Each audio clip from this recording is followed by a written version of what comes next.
Tayo po ay nandito po ngayon upang atin pong patuloy na gawin ang kalooban po ng ating Diyos na buhay, na isa po sa kanyang kalooban yung ating pagsamba sa Kanya. Amen?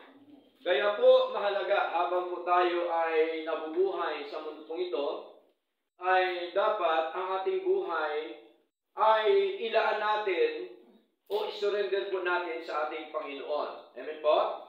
Kaya may kanta tayo kanina, I surrender all. Di po ba? So mahalaga po yun sapagkat kahit po anong gawin natin, saan man tayo pumunta, ano man mangyari sa buhay po natin, ang babagsakan natin, Diyos pa rin. Tama ba? Wala naman po iba Si Lord pa rin Okay? Kaya po sa atin, paglilingkod nito, ay kailangan po natin na tayo po ay magbigay ng karangalan at pasasalamat po of course sa ating Panginoon. Kaya tayo ay nagpapasalamat po ngayon sapagkat lilipas na po muli ang taon na ito, 2024, and then papasok na po tayo sa 2025. Ang totoo naman po ay ang nagbago lang naman yung date at saka yung taon. Tama po? Pero dapat magbago pa rin yung ating paglago, no? Ating paglilingkod sa Lord, na madagdagan nawa ng ating Panginoon, mas lalo po tayo maging mainit, no? Maging masigla sa ating buhay spiritual. Kaya po ay our topic this morning is about sa atin pong binasa kanina sa 1 Thessalonians chapter 5 verse 18. Ang sabi po dito, and everything give thanks, for this is the will of God. So, ito po ay utos po ba ito ng ating Panginoon? Utos po ni Lord kasi sabi ni Lord, in everything give thanks. Sino ho ang kanyang inuutusan po, mga kapatid? Yung mga brethren, tama? Yung mga kapatid sa pananampalataya, yung sa loob ng church.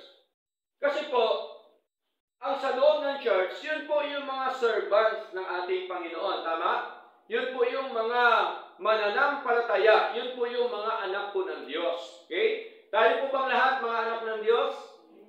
Amen. Dapat proud tayo na tayo anak ng Diyos. Di po ba? Hindi yung amen. Para bagang walang tinatawag na sigla na tayo po ay anak po ng Diyos. Dapat proud po tayo. Tama po? Proud tayo na tayo po ay anak po ng Diyos. Okay? Kahit po ipagsigawan po natin yan, proud po tayo dahil tayo po ay anak po ng ating Diyos na buhay. Okay? Ngayon po ay ito po ang pasasalamat ay tandaan po natin, ito po pala ay kalooban ng Diyos. Hindi ko po kalooban, hindi po kalooban ng tao ni sino man, kundi ito ay kalooban ng Diyos sapagkat ang sabi po ni Pablo, for this is the will of God. Ito ang kalooban ng Diyos. Para kanino? Para po sa atin. Okay? So napakahalaga po. Ngayon po, thanksgiving, the act of rendering thanks or expressing gratitude for favors or mercies. So, malinaw po na tayo po lahat ay nakatanggap po ng pabor sa Diyos. Tayo po bang lahat nakatanggap ng pabor sa Diyos? Amen. Tayo po bang lahat nakatanggap ng awa ng Diyos? Amen. No? Favors and mercies po, mga kapatid. Napakahalaga na ma-acknowledge natin sa buhay po natin, ma-recognize natin yung mga ginawa ng Diyos sa buhay po natin. No, minsan maraming tao ang na-recognize nila mga problema lang, yung mga nangyayari sa kanyang mga masalimuot na problema, pero ang kabutihan ng Diyos hindi nila nakita. Bakit? Sapagkat para bagang natakpan na ang kanilang isip at kanilang puso na ito pala ang Diyos na buhay ay dapat po pasalamatan na kahit po anong kalagayan po natin sa buhay, kahit po tayo may sakit, may karamdaman, kahit po tayo ay maganda ang ating buhay, dapat pasalamatan po natin ang ating Diyos. Amen po? Sapagkat maraming mga tao ngayon nagpapasalamat lang sa Diyos kapag ka may pagpapala. Pero kapag ka pagpapalo ni Lord, hindi na kayang pasalamatan ng Diyos. Minsan nagagalit pa nga po sa Lord Di ba? Lord, bakit ganito ako? Lord, bakit ganito ang buhay ko? Mga kapatid, tandaan po natin na kapag ka ang isang anak po ng Diyos, naintindihan niya, naunawaan niya, nakilala niya ang tunay at totoong Diyos sa banal na kasulatan, hindi mo po kayang sisihin ang Panginoon sa anumang mga bagay na nangyari sa iyo. Amen po? Sapagkat tandaan po natin, sa lahat ng mga bagay na nangyari po sa atin, meron pong dakilang layunin ang Diyos. Kung yun lamang po lagi ang iniisip natin, kung bakit nangyari sa ganyan ang buhay po natin, isipin natin lagi na kaya pala nangyari ito kasi meron pong dakilang layunin ang Diyos. Amen po?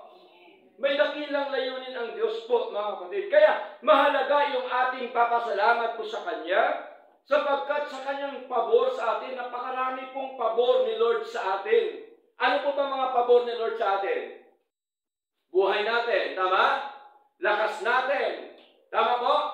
Mga hanap buhay natin, trabaho natin, negosyo natin. Yung katayuan natin bilang isang tao, malinaw ang ating isip. Tama po? Lahat po yan, binigay po ni Lord sa atin. Pabor lahat na binigay po ng Diyos sa atin. Ngayon minsan, yung para na kay Lord minsan, hindi natin maibigay. Tama? Minsan ilang oras lang ating pagsama, hindi natin naibigay kay Lord. Samantala ang nakuha natin kay Lord, ilang araw po yun? 6 na araw. Pagdating ng Sunday, ilang lang po yan, ilang oras lang para kay Lord. Minsan hindi pa rin naibigay para sa ating Panginoon. Saan ang hustisya doon ni Lord? Saan na yung sinasabi natin na mahal mong Diyos? Saan na yun ang sinasabi mong ikaw ay makadiyos, ikaw ay naglilingkod din sa Panginoon? Sana hindi yun nakita sa buhay. Tama? Para bagang gobyerno natin na lagi lang salita, kulang sa gawa. Marami pong ganon mga Kristiyano, mga kapatid. Kaya dapat tayo, kung anong sinasabi natin, gawin natin para kay Lord. Tama? Kung anong sinasabi natin, gawin natin.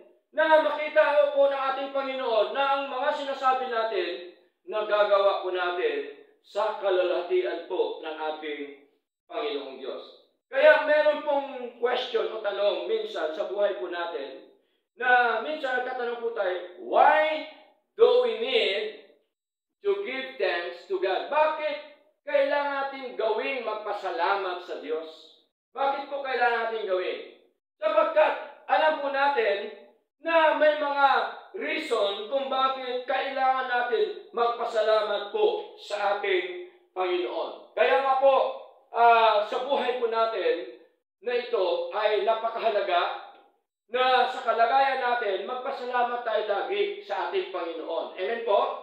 Kahit man po yan anong sitwasyon natin ngayon sa buhay, dapat magpasalamat po tayo sa ating Panginoon. Pag-isip pa lang natin, pasalamatan na kagad natin ang Diyos. Bakit? Kasi binigyan ka pa, dinugtungan pa po yung buhay mo. Amen po? No? Marami po yan, mga karanasan natin minsan noon na kahit ako, naranasan ko po yun na muntik na kukunin ni Lord pero dinugtungan po ng Diyos ang buhay ko. Amen po? So maaaring hindi nyo pa naranasan po yan pero dahil po sa nakita natin sa kabutihan po ng Panginoon, lagi po natin dapat pasalamatan po yung ating Diyos. Masama man yan ang nangyayari sa buhay natin, mabuti man yan, dapat pasalamatan po natin ang ating Panginoon na ang pagpapasalamat po ay nanggaling po sa ating mga puso para po sa Kanya. Okay? Now, number 1, why do we need to give thanks to God? Number 1, because of the greatest gift from God is salvation by grace through our Lord Jesus Christ. Tingnan niyo po. Tingnan niyo po mga kapatid. Great gifts po ba si Lord sa atin? Yung kaligtasan ba, great gifts po yan ni Lord? Amen po mga kapatid. Ito ang dahilan kung bakit tayo po ay nagpapasalamat sa Diyos sapagkat meron pong Kristo na nagtubos po sa atin. Amen? Hindi po dahil sa anumang mga practices na mga ginagawa ng mundo ngayon, ito po ay dahil sa ginawa po ng Diyos sa atin. Kaya ang sabi po ni Lord sa John 3:16, paborito po natin yon. Sabi ni Lord, for God so loved the world. Tingnan niyo po, for God. God is the beginning of our salvation. Tama ba? Siya po ang simula, siya ang umpisa ng ating kaligtasan. At ang kaligtasan at ang buhay na walang ganito na binigay ni Lord sa atin sa pamamagitan po ng katubusan ng ating Panginoong Hesus Kristo. Siya po ay ang gumawa ng kaligtasan sa atin. Siya po ang gumawa doon sa krus ng Kalbaryo. Hindi po tayo. Amen po? Sa totoo lang, tayo po, wala tayong ginawa sa kaligtasang eternal, mga kapatid. Si Lord ang siyang gumawa. Bakit po? Basahin po natin sa aklat po ng Ephesians chapter 2, verse 5. Okay? Sabi po dito, sa Ephesians chapter 2, verse 5, even when we were dead in sins. Tingnan niyo po, patay tayo sa kasalanan. Paano tayo mag-perform? Tama? Ang patay sa kasalanan, hindi ho nakapag-perform ng faith o pagtanggap sa ating Panginoon. Ang totoo niyan, si Lord po ang siyang nagtanggap po sa atin. Amen po? Hindi naman tayo ang nagtanggap sa Lord. Si Lord ang tumanggap sa atin. Sapagkat siya po ang unang umibig sa atin. Tama po? Si Lord ang siyang pumili sa atin. Hindi po tayo unang pumili sa Lord, kundi si Lord ang siyang unang pumili sa atin. Ephesians chapter 2 verse 5, even when we were dead in sins, hath quickened us together with Christ, by grace ye are saved. Okay? So, ibig sabihin po, ay naligtas tayo dahil sa biyaya ng Diyos. Pag sabing biyaya, gawa po yan ng Diyos. Amen? Hindi po yan gawa ng tao, mga kapatid. Hindi yun ang pag-perform o ginagawa ng tao. Kaya ang tao nag-perform, kaya ang tao ay naglilingkod sa Diyos kasi po siya ay tinubos na. Amen? Siya po ay niligtas na ng ating Diyos na buhay. Tingnan niyo po, for God so loved the world. Inibig po niya ang mundo. Sinong mundo? Yung tayo na tinubos ni Kristo. Amen? Tayo po yun na tinubos ni Kristo ang sinasabi ng mundo. Hindi ho lahat ng mga tao ay iniligtas ng Diyos, tinubos ni Kristo. Tingnan niyo po, iilan lang po ang totoo at tunay na naglilingkod po sa Diyos. Amen po? Iilan lang po yan. Hindi naman lahat naglilingkod sa Lord kung sila dapat tinubos, dapat naglingkod sila sa Lord. Ngayon, ano pa sabi doon? For God so loved the world that He gave His only begotten Son. Sino ang binigay niya? Yung ating Panginoong Jesucristo. Tingnan niyo po, ang ating Jesucristo ay, bago po siya pinanganak, during the time, doon po sa Bethlehem, talagang ito ay ano na po ito, mga kapatid. Prophecy na po ito. Sinasabi po ni Isaiah, ni Propeta Isaiah, sabi po dito sa verse 14 ng Isaiah chapter 7, therefore, the Lord Himself shall give you a sign. Behold, a virgin, si Mary po yun, shall conceive and bear a son, and shall call His name Emmanuel. So dito naman sa verse 23 ng chapter 1 ng Matthew, ano ibig sabihin ng Emmanuel? Ibig sabihin, God with us.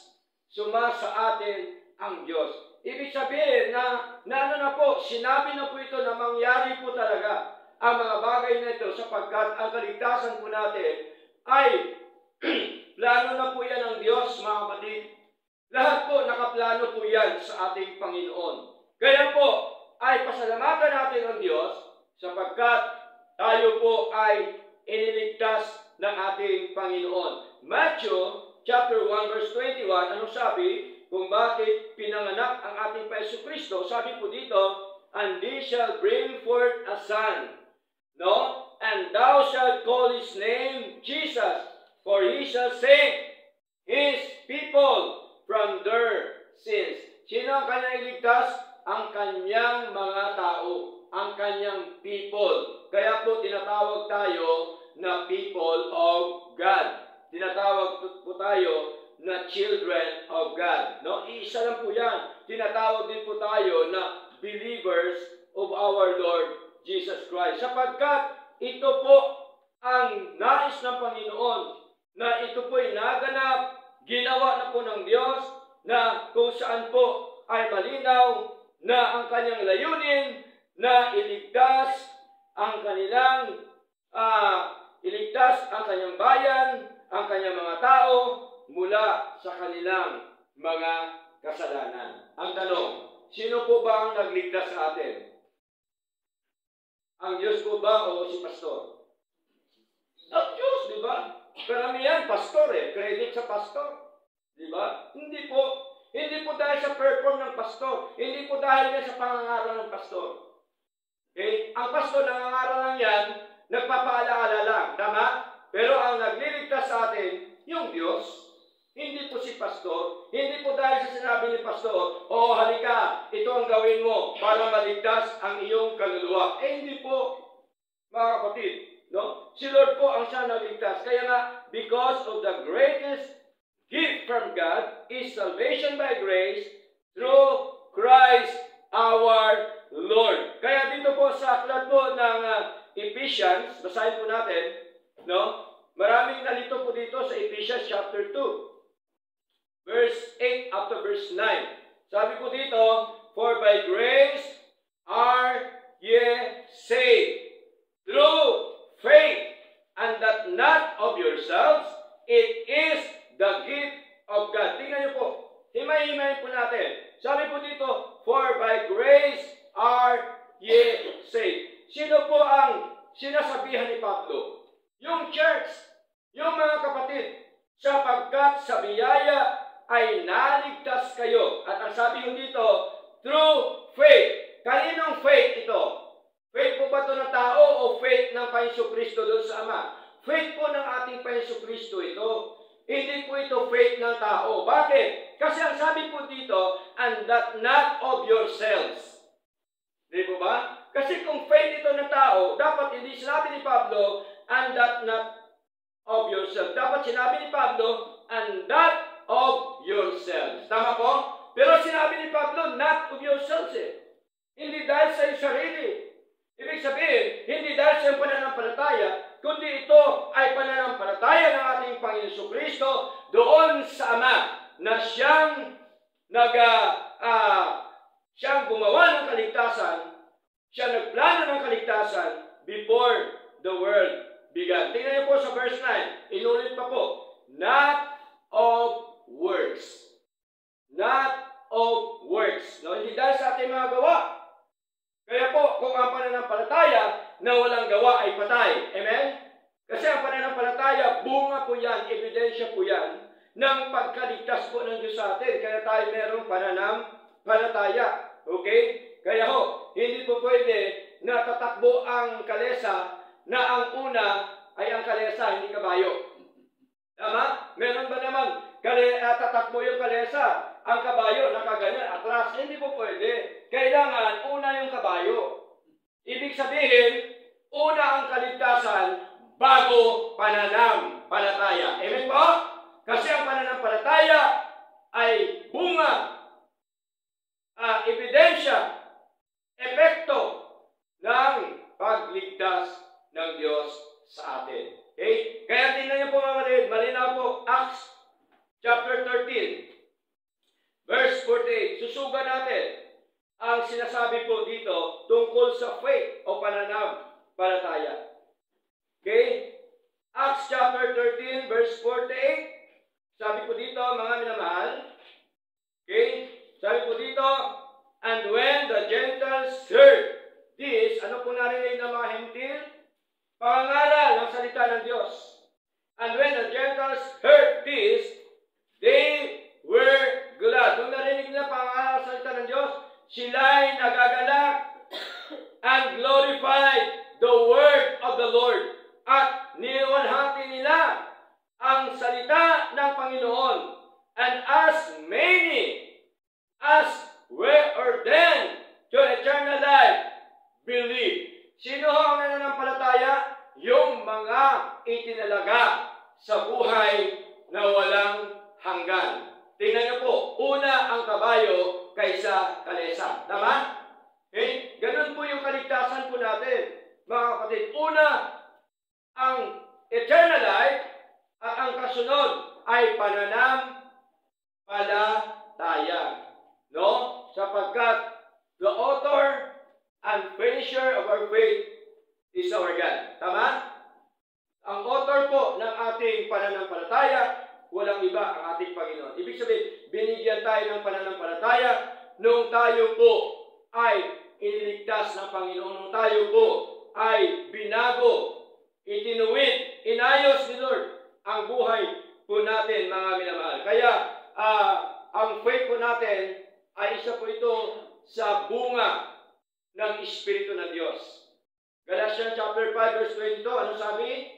But the fruit of the Spirit is love, joy, peace, long-suffering, gentleness, meekness, pangpito, faith. Ibigay ni Lord. Bunga di po ba? Bunga ng Espiritu ng Diyos sa buhay natin. So nangyari po ito dahil sa pagkilos po ng ating Panginoon.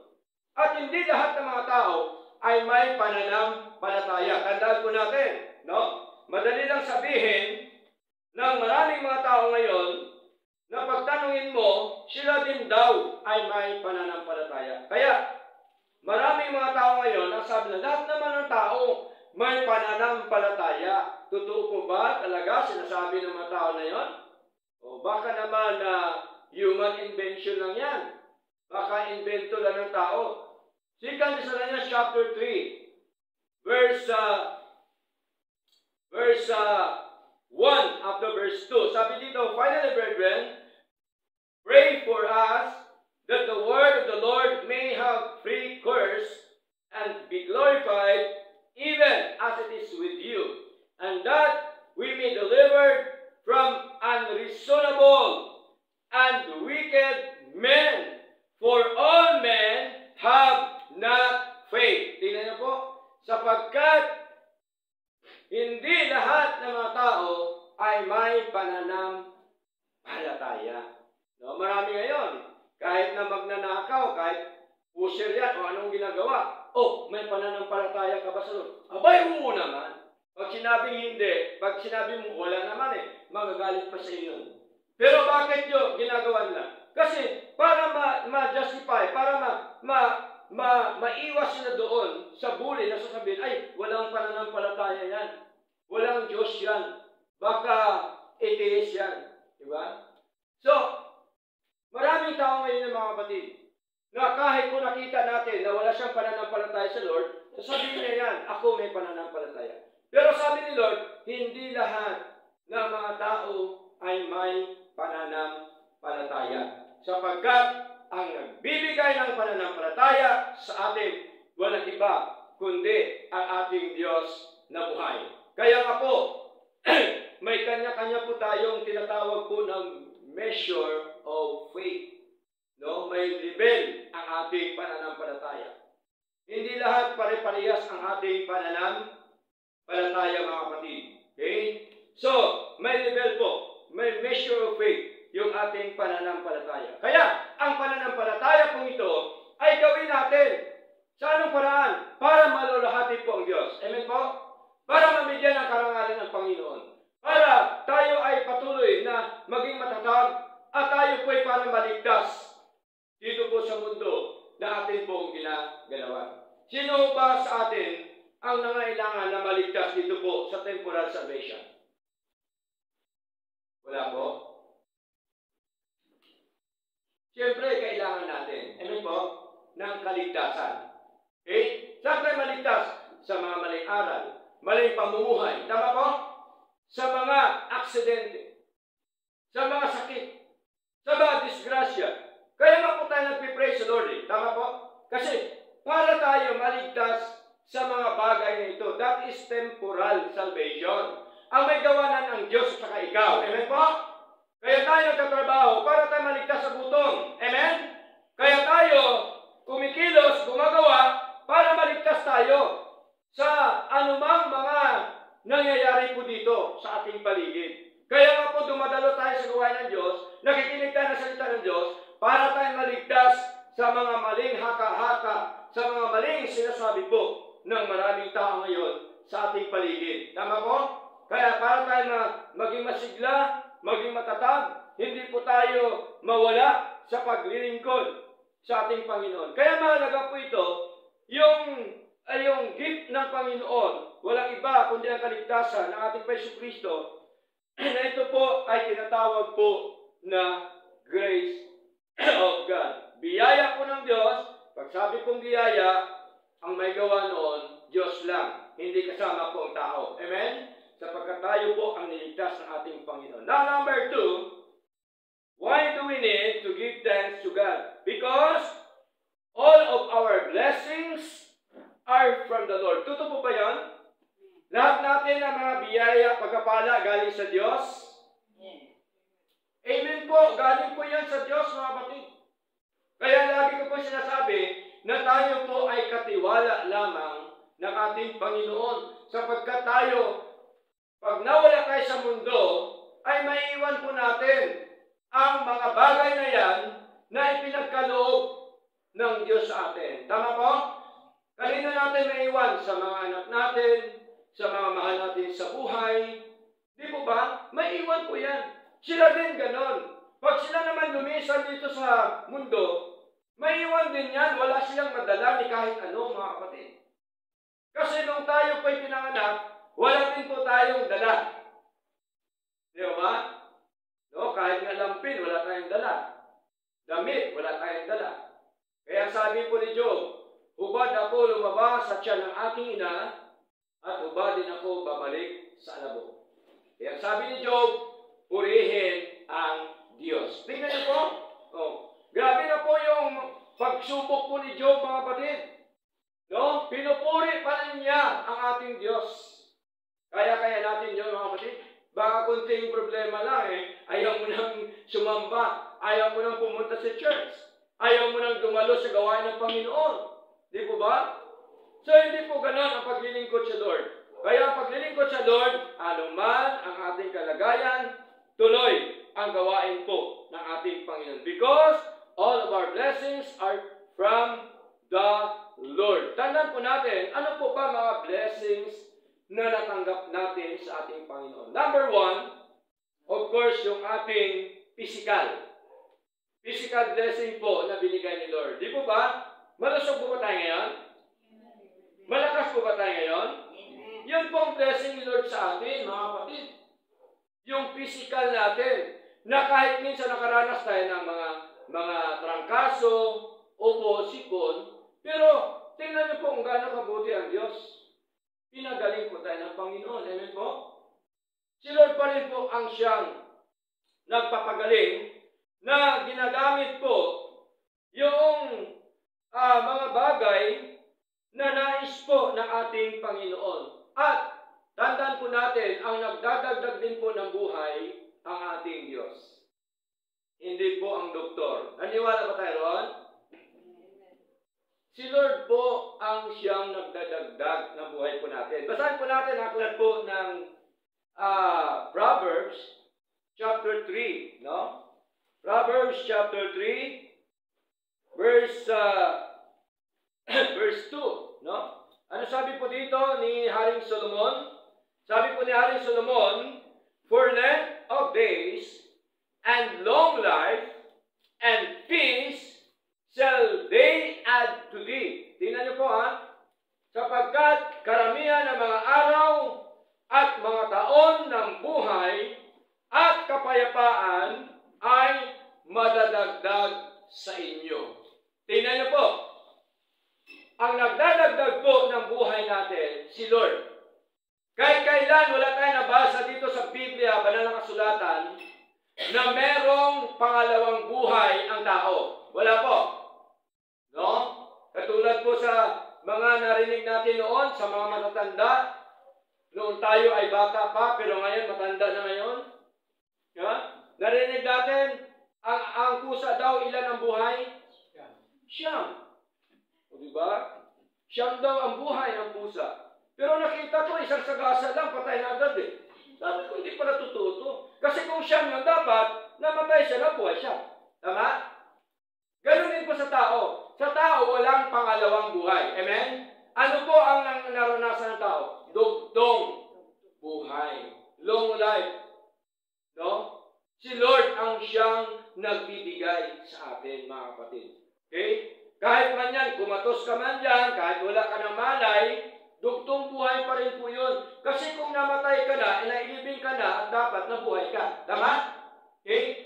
So, dugtong buhay po yun, mga kapatid. Huwag tayo maniwala sa mga human invention na mga sabi-sabi, ay, pangalawang buhay na yan. Hindi po. Wala hong pangalawang buhay, mga kapatid.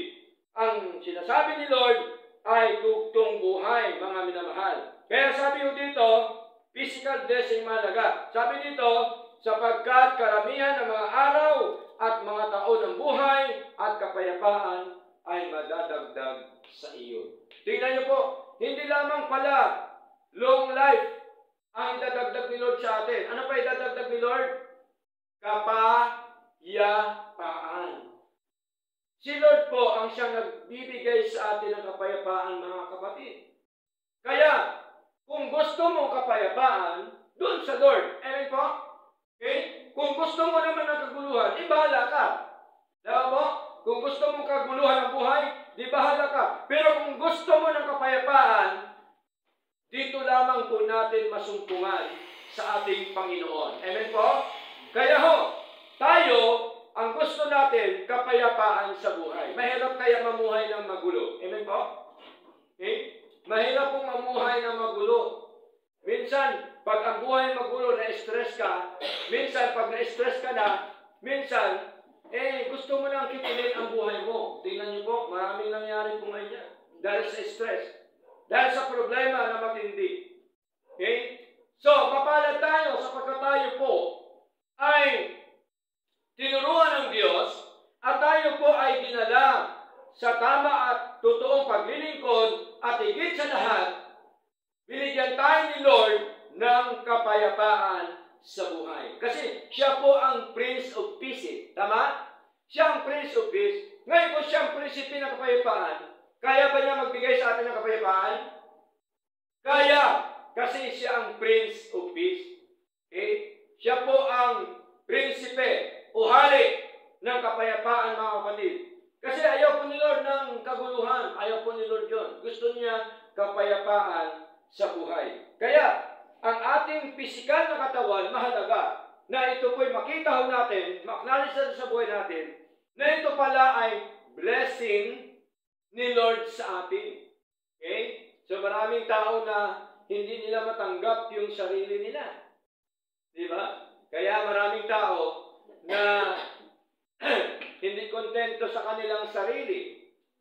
Okay? Minsan ang reklamo, bakit kaya pango ako? Diba? Bakit kaya ganito ang aking katawan? Diba? Kaya pagka ganon ang isang tao, pagka yumaman yan at magkaroon ng pera, magpatangos. Diba? Kaya ang resulta ng marami, na-infection, o nagkaroon pa ng problema sa buhay. Tingnan niyo po. Kasi hindi siya kontento sa ibinigay ng Diyos sa kanya. Dapat maging kontento tayo. Amen po? Sa anumang kalagayan sa buhay natin, maging kontento tayo, mga kapatid, sapagkat ito po ang ipinagkaloob ng Diyos sa atin. Dapat nga natin pasalamatan si Lord. Pero bakit ang ilong natin ay pango o ganito ang itsura natin? Tandaan po natin, dahil merong dakilang layunin ang Diyos. Dapat lagi natin sasabihin ng ganun, no? Para hindi tayo makapag-isip ng anumang mga bagay. Yan po, letter A, yung physical blessing ni Lord. Pangalawa, ano pa po mga blessing ni Lord sa atin? Material blessings. Kasama na po doon lahat-lahat yung mga material na atin pong natanggap sa ating Panginoon. Kasama doon ang trabaho, ang negosyo, kabuhayan, kasama doon sa material blessing po ng ating Panginoon. Tayo po ba lahat binigyan ni Lord? Kaya ang iba hindi nabigyan. Lahat po ba tayo binigyan ni Lord? Amen. Binigyan po tayo lahat ni Lord ng mga material na blessing. Kasi kung hindi tayo binigyan ni Lord, maaaring wala tayong mga magandang damit, magandang shirt, magandang mga magandang gamit, di ba? Material blessing po yan eh. Maaaring wala tayong gagamitin na pera, wala tayong makain. Lahat po yan. Bigay po yan ng ating Panginoon. Okay? Maaaring sabihin natin, hindi, galing sa akin yan kasi pinagtrabahoan ko yan. Kung bigyan ka ni Lord ng sakit, makapagtrabaho ka kaya? Hindi. Bottom line, kay Lord pa rin lahat. Tama? Kung atin pong ibabakward, si Lord pa rin. Okay? Sa Kanya lahat po kasi yun, mga kapatid. Kahit sabihin mo na gumagawa ka, ginagawa mo yan para ka maligtas. Tama? So, yun pong makita natin dapat, no? Yung tinatawag po na material blessings. Kaya po malinaw, ang sabi po ng ating Panginoon na siya po ang nagsusupply ng ating pangailangan. Okay? Naniniwala ba tayo si Lord ang nagsusupply? Amen. Si Lord po ang siyang nagsusupply ng ating pangailangan. Siya po yung ating supplier. Right?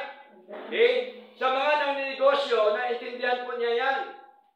Na kailangan niya pumunta sa mga supplier para masupplyan siya ng kanyang produkto. Okay? Tayo ganun din. Kailangan natin si Lord para masupplyan tayo ng ating mga pangailangan ng ating buhay o sa ating buhay na ito. Ibibigay po ng ating Diyos yan, mga minamahal.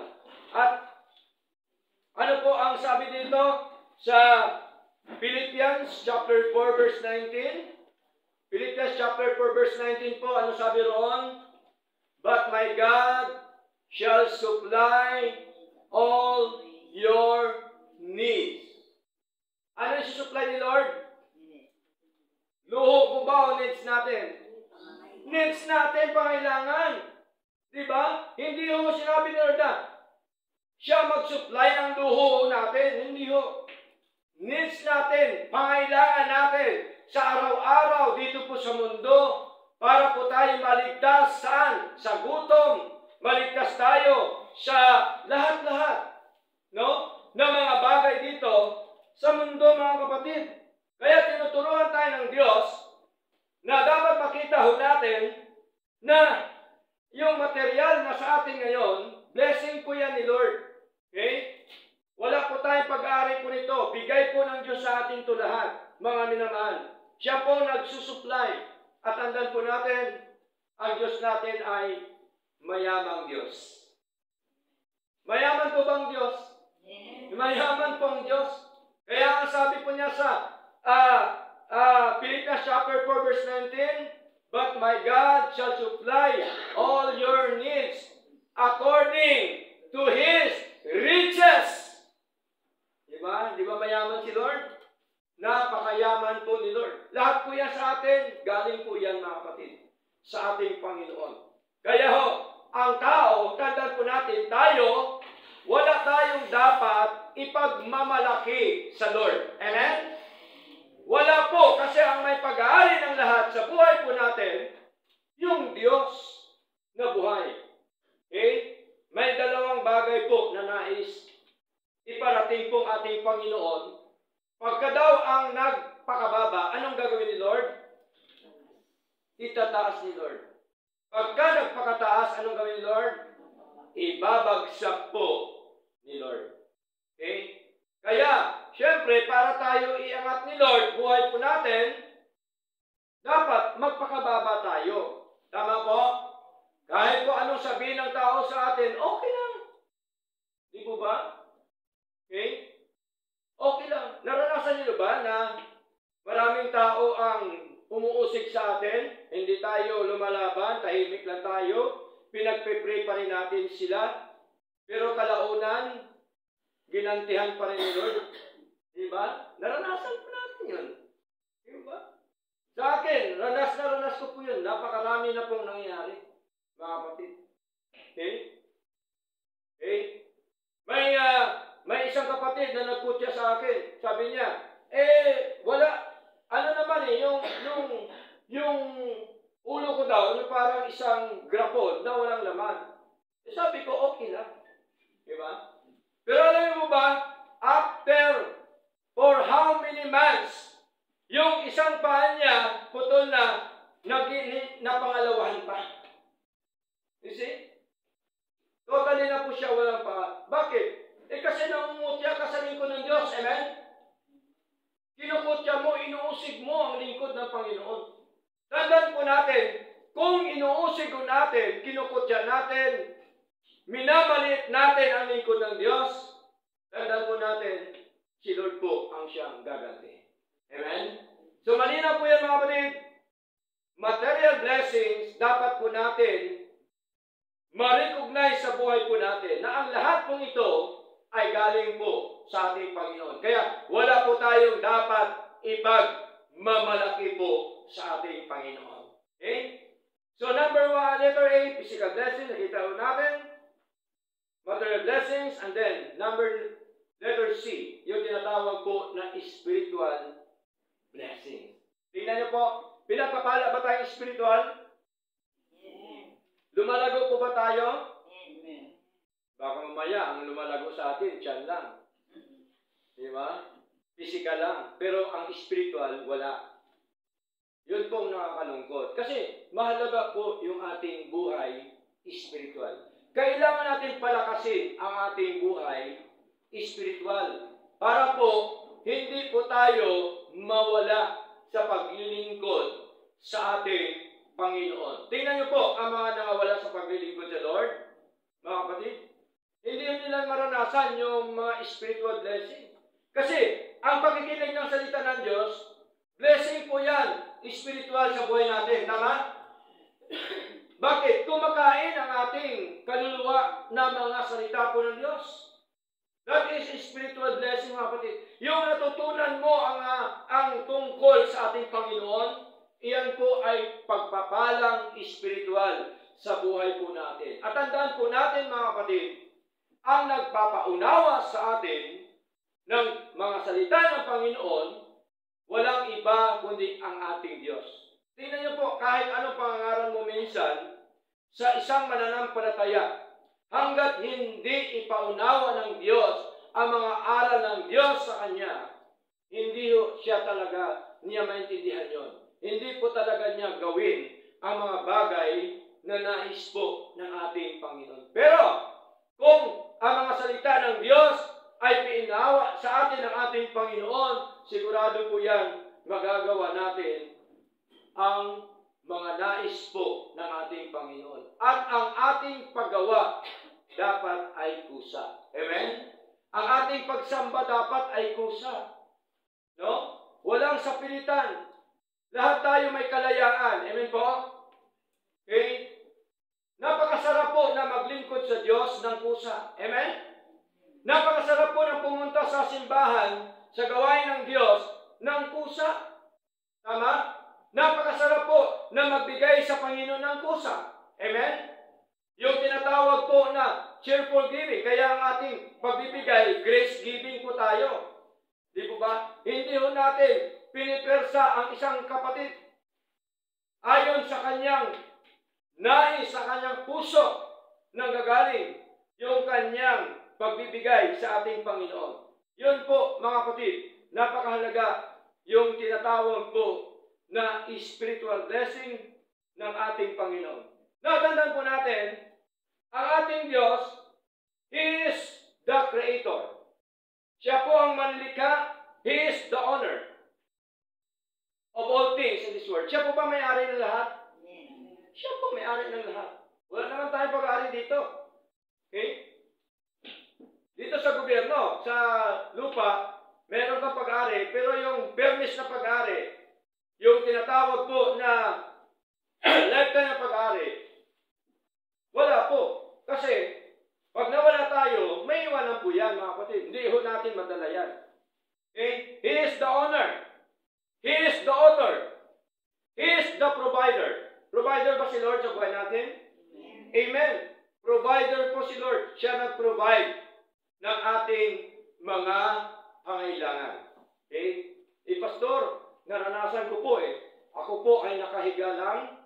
Tapos, nananampalataya ako, Lord, nawa, bigyan mo ako ng bigas, bigyan mo ako ng lechon, bigyan mo ako, Lord, ng mga pagkain na masasarap. Pero nakahiga ka lang sa kama. Darating po ba yun? Hindi. Kasi nananampalataya ka without works, tama? Faith without work is dead. Ang pananampalataya, sabi ni James, na walang gawa ay patay sa harapan ng ating Panginoon. Para tayo magkaroon ng ating nais sa buhay, gumawa tayo. Amen po? Kumilos tayo, mga kapatid. Hindi po pwede na ang temporal natin ng buhay, lagi lang tayo nakaupo at hihintay natin ang blessing ni Lord. Hindi. Hindi darating ang blessing ni Lord kapag hindi tayo kumikilos. Amen? Kailangan tayo kumilos. Kaya nga po, malinaw ang kasabihan na sa Diyos ang awa, sa tao ang gawa, mga kapatid. Okay? So malinaw po yan, mga kapatid. Siya po ang lahat. Hindi po tayo. Siya ang creator, siya ang owner, siya ang author, siya ang provider. And He is the supplier. Tingnan niyo po. Lahat po yan, ginawa ng Diyos sa atin, mga kapatid. Okay? Kaya nga po, madalas ko po sinasabi na the blessings of our God are overtaking. Okay? Overtaking po. Saan natin mababasa, mga kapatid? Deuteronomy chapter 28. Ano sabi po dito? Basahin po natin. Yung overtaking po. Deuteronomy chapter 28, verse 2. No? Sabi po dito, and all these blessings shall come on thee, and overtake thee, if thou shalt hearken unto the voice of the Lord thy God. Tingnan niyo po. Overtake thee. The blessing of the Lord is overtaking. Pangalawa, the blessing of the Lord is overloading. Kaya pinapasalamatan natin si Lord. No? Overloading, mga kapatid. Sobra-sobra ang pagpapala po ng Diyos sa buhay po natin. Okay? So, saan naman natin makita yung mga kapatid? Psalms chapter 68. Basahin po natin. Psalms chapter 68.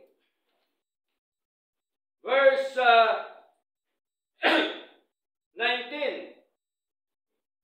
Psalms chapter 68, verse 19. Ang sabi dito, blessed be the Lord who daily loadeth us with benefits. Tingnan niyo po.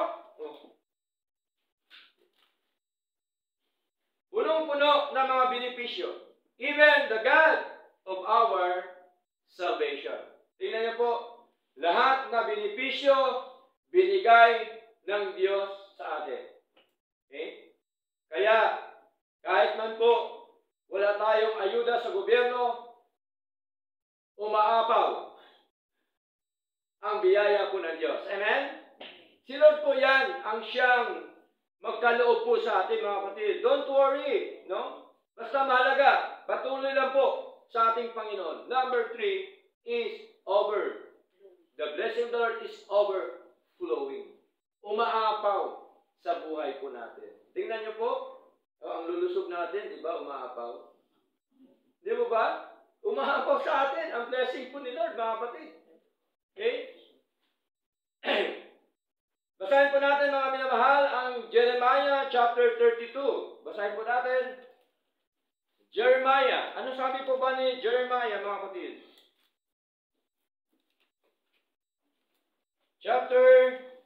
Jeremiah chapter 32. Dapat huwag natin makalimutan to. Mga talata po ito. Napakaganda po, mga minamahal.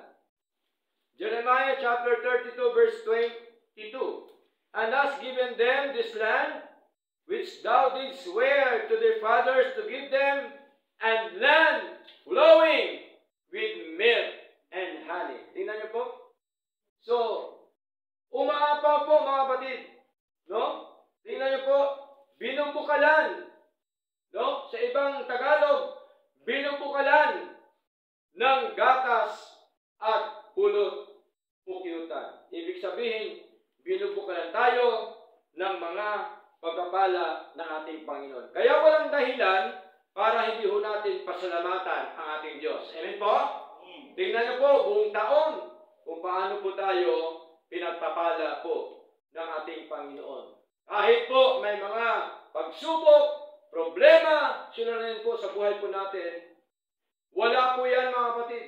Wala pa po yan sa kaningkingan ng mga dating lingkod ng ating Panginoon.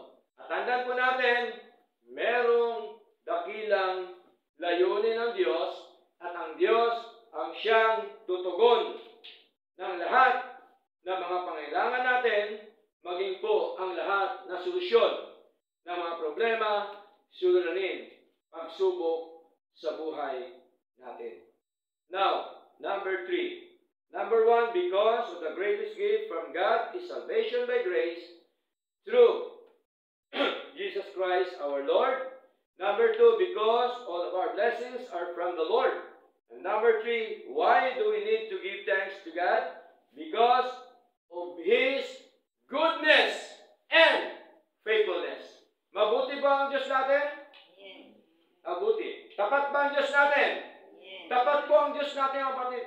Hindi po si Lord nagkulang sa atin. Sa totoo lang, tayo po ang nagkukulang sa Lord. Amen po? Okay? Aminin natin sa hindi, lahat tayo ay nagkulang sa Lord. Pero si Lord, kahit kailan po mga kapatid, hindi ho siya nagkukulang sa buhay po natin. As we know that God is good all the time. Sa lahat na oras, mabuti po yung ating Diyos na buhay. Now, basahin po natin ang aklat po ng Exodus chapter 34. Sinabi po nito ni Moises doon sa mga Israelitas, Exodus, basahin po natin mga kapatid, ang mga encouragement po ni Moses sa mga Israelites during the time. Exodus chapter 34, verse 6 mga kapatid. Okay? Sabi po dito, and the Lord passed by before him and proclaimed, the Lord God, merciful and gracious, long-suffering and abundant in goodness and truth. Tingnan niyo po, at ang Panginoon nagdaan sa harap niya, na itinanyag ang Panginoon, ang Panginoong Diyos, na puspos ng kahabagan at mapagkaloob, banayad sa pagkagalit at sagana sa kaawaan at katotohanan. Tingnan niyo po, sagana po ang Diyos ng katotohanan, ng kabutihan sa buhay po natin. Kaya, pero huwag po nating iti-take advantage yung kabutihan ng Diyos. No? Kasi maraming mga Kristiyano nag-take advantage sa Lord si Lord naman mabuti, kaya gawin ko itong ganito. Kahit ayaw po ni Lord. Hindi po ganun mga kapatid. Okay? Hindi natin pwedeng iti-take advantage po ang kabutihan ng Diyos, ang katapatan ng Diyos, ang katotohanan po ng ating Panginoon. Sapagkat tandaan po natin sa Lord, ang totoo ay totoo, ang mali ay mali. Sa Lord, ang tama ay tama, at ang mali ay mali. So, talaga hong si Lord po ay banal, matuwid. Hindi po siya nagkakasala. Kaya po, yun po ang mga binibigay ng payo sa atin ng ating Panginoon sa pamamagitan po ni Moises, mga kapatid. 2 Thessalonians chapter 1 verse 11. Sabi po dito, wherefore also we pray always for you, that our God would count you worthy of this calling and fulfill all the good pleasure of His goodness and the work of faith with power. So, napakaganda po.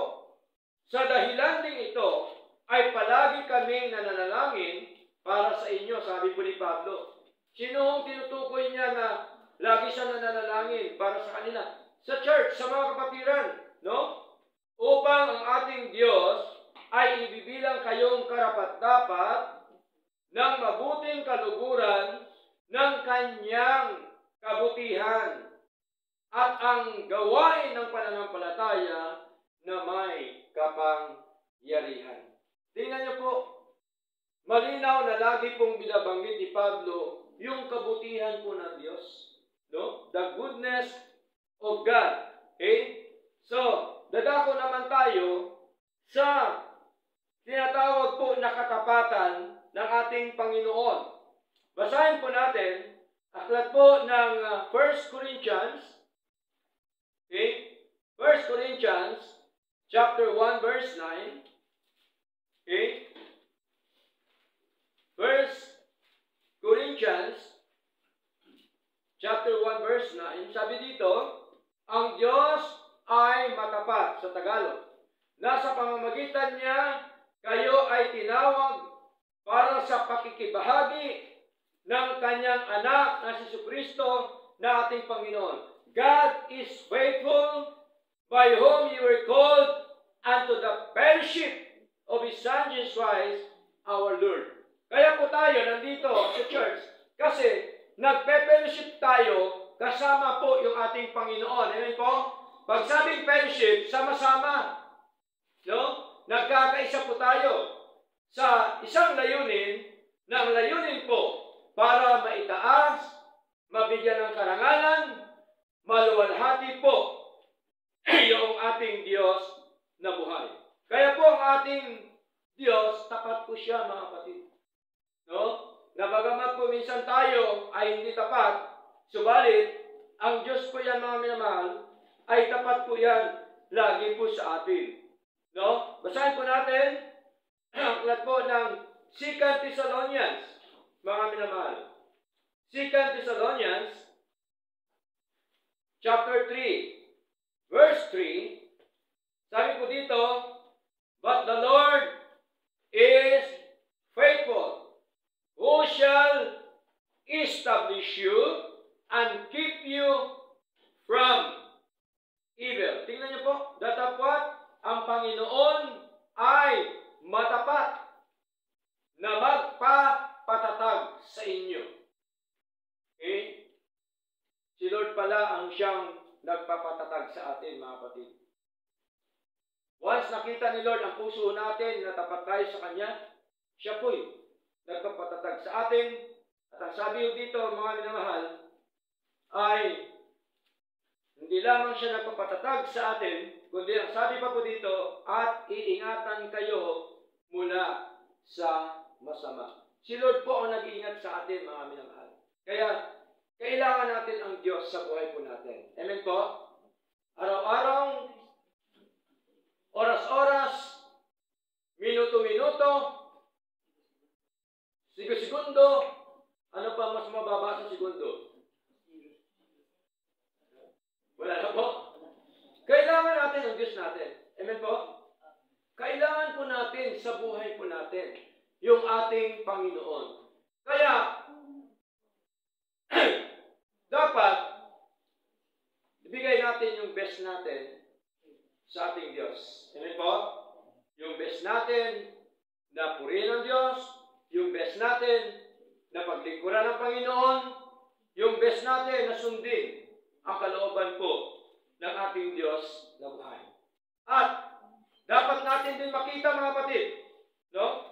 Dapat din po natin makita na ang paglilingkod sa Diyos, yung pagsamba sa Diyos, ay hindi po dahil sa naramdaman natin.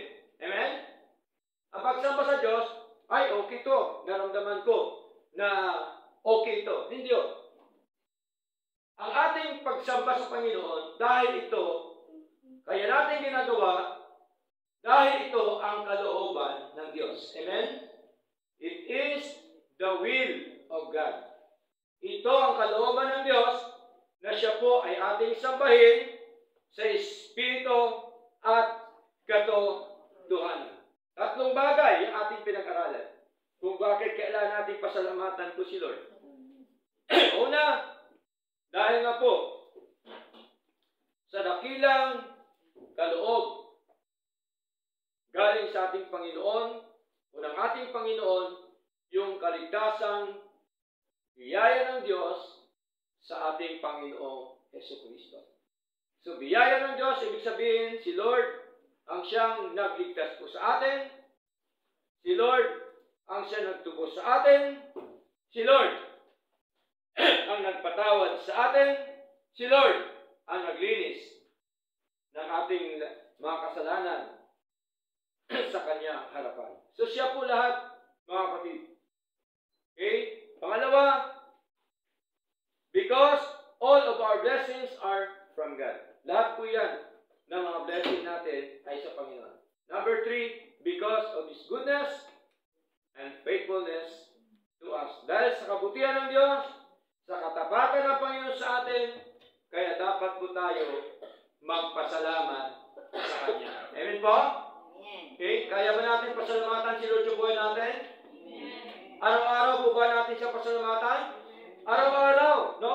Dapat po natin siyang pasalamatan po sa buhay po natin. Okay? Now, sa conclusion na po tayo, tatlong talata po mga kapatid. 2 Corinthians, usahin po natin. Okay?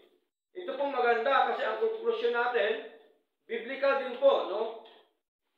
2 Corinthians chapter 4, verse 15, sabi po ni Paul, for all things are for your sakes, that the abundant grace might through the thanksgiving of many redound to the glory of God. Tingnan niyo po, sapagkat ang lahat ng mga bagay ay alang-alang sa inyo. Tingnan niyo po, kung gaano tayo kamahal ni Lord.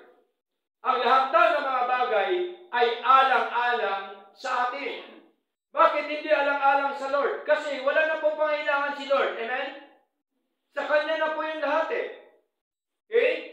Sa atin. Kailangan natin yun. Kaya sabi niya, upang ang masaganang biyaya nawa sa pamamagitan ng pasasalamat ng marami ay mapalabis sa kalatian ng Diyos. So, hindi lamang pala tayo magpasalamat sa Lord tuwing taon, tuwing isang linggo, isang buwan, kundi marami, araw-araw. Dapat po tayo magpasalamat po sa ating Panginoong Diyos. Amen po? Napakahalaga po yan na makita natin ang kabutihan at katapatan po ng ating Panginoon, kaya dapat po tayo ay magpasalamat po sa Kanya.